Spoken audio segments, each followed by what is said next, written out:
Welcome to Tamara Tattletales. I'm Tamara and I spill the tea on your favorite reality stars. Married at First Sight Season 13, Zack has been in a drama storm since Thanksgiving. He started off the week answering popular fan questions, then the tide quickly shifted when a young lady accused him of cheating on Bao with her. It reminds me of the saying, "Hey, your husband is cheating on us." Let's not forget, he's still married to Michaela. It's a mess, y'all. But let me back up so I can approach this in sequential order. Like I said, he started off the week answering questions. So let me read the Q&As he posted first. Wasn't expecting 3,500 plus questions, but I'll try my best to answer the popular ones over the next couple of days. I will try to answer the questions in order of our relationship from the beginning to end, and will answer the popular general questions at the end. And thank you so much for all the love and support. I apologize in advance if I provide receipts because how I answer questions will be irrefutable. There will be no back and forth with anyone. I am doing this strictly for me because it is the only way I can begin the path to healing. I've been seriously struggling for months. Perhaps the biggest thing I've learned over the last year is that the more you constantly put other people's feelings ahead of your own, it will kill you on the inside. I cannot and will not do this anymore. So with that said, why were you doing all that crying before the wedding? Me? Crying? You got the wrong guy, LOL, kidding. It was three things, I think. Happiness because I really wanted to get married and was hopeful it would work out. Thankfulness because out of all the guys in Houston, I got picked. Sadness because my brother's best friend, who we considered a member of our family and I viewed as a little brother, passed away 7 months before the wedding. He would have been the third best man. Did y'all agree for Michaela to go back to Houston when you got COVID? No, I preferred for her to stay and enjoy the honeymoon as best she could. Plus, she was just exposed to COVID. No one thought that getting on a plane was a good idea. I understood her frustration, however, I would have been upset as well. Do you think getting COVID and having to skip the honeymoon impacted your relationship? In a way, it did add extra stress and pressure on both of us that carried over even after I got back. But honestly, it just delayed the inevitable. Going into Married at First Sight, what flaws do you think you have that you knew you would have to fix? My indecisiveness and stubbornness, the need to always be right, or at least right most of the time.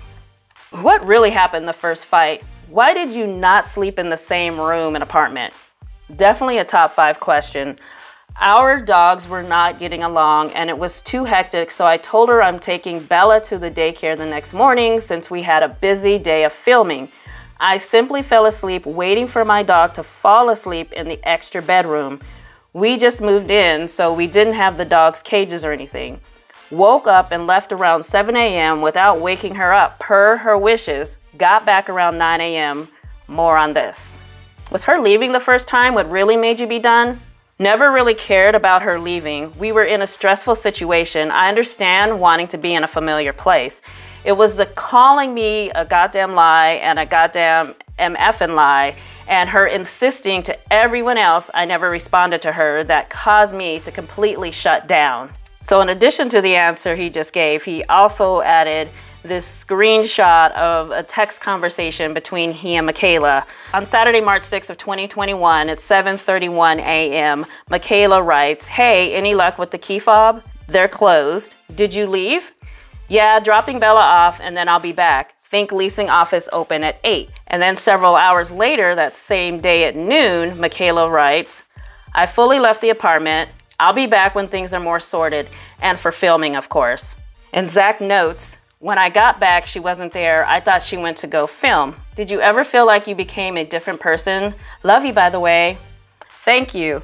Yes. The 4 days after I got back from COVID, major things like the situation I just explained kept happening. Minor miscommunications on both our parts that led to some type of overreaction. From this point on, I became mean and an asshole to everyone around me. I was not my normal self anymore.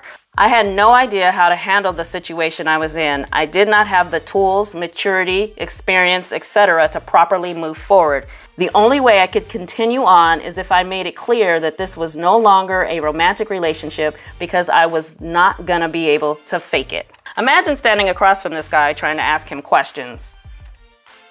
What did you mean by fun in the bed, Zack? Joking around and getting to know each other with no cameras.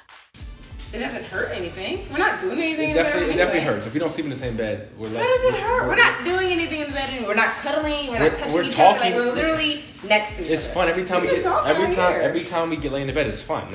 If we ever in the bed at the same time and we're not going to sleep, then we are talking, like joking around. That's just a fact. I don't know why you acting like it's not. It is a fact. So we can also do that here, like we were before. So why is it not okay to do that now when it was okay to do it before? Why? Like I don't understand why. The results would still be the same. Like we were sleeping in separate beds. Like before the 1 month, we had a great 1 month. We had to sleep in the same bed, and then since then we just had to sleep. We didn't have to do anything. Right? We didn't have to. How did y'all take the romantic part off the table?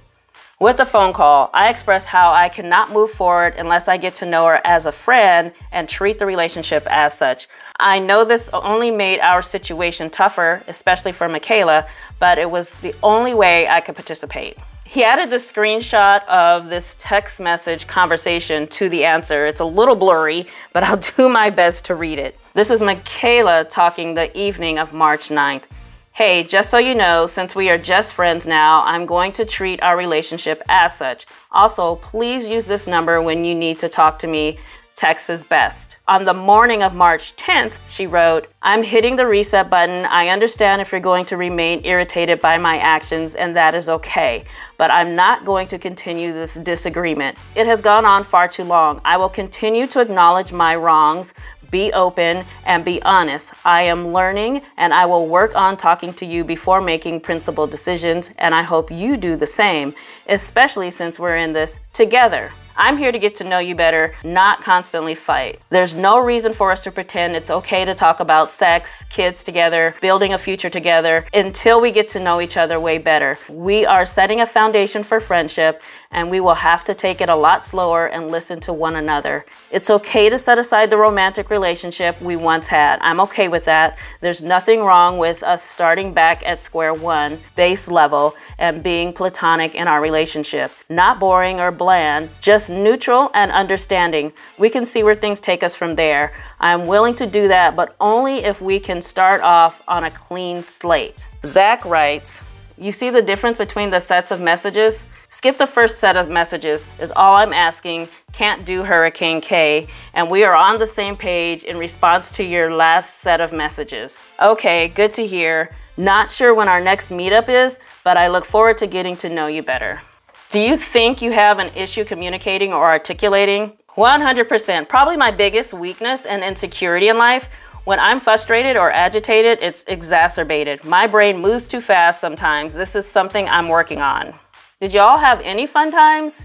Yeah, we did. It wasn't all bad. Under normal circumstances and not married, we're both pretty fun people. Like usual. How much did we talk? I don't know too much. My face always here because we too turned up. One more OTF, I'm gonna go nuts. Caught me crying on camera once. Okay, so what? Michaela cooking all this food, got my stomach too plush. That's a wrap on me. Time to hang this up. That's actually pretty lit though, right? So this concluded the first round of questions. His intention was to answer another round of questions the following day, but this young lady came seemingly out of nowhere and accused Zack of having a sexual and romantic relationship with her, and that derailed everything. Now, this story unfolded in a very messy way. I'm going to dedicate an entire video on how this information was revealed, what the young lady alleges, how other women are claiming to have slept with him recently as well, Bao's response, and Zack says he's gonna talk. So I wanna add his side of the story so you will get a full picture and a real sense of just how messy this really is. There are parts of this story all over the place. I've been tracking all of the parts and will piece them together for you in a way that makes sense. So if you haven't already subscribed to my channel, be sure to subscribe because you do not wanna miss that video. In the meantime, I will give you a taste and read you one of the original posts from the young lady.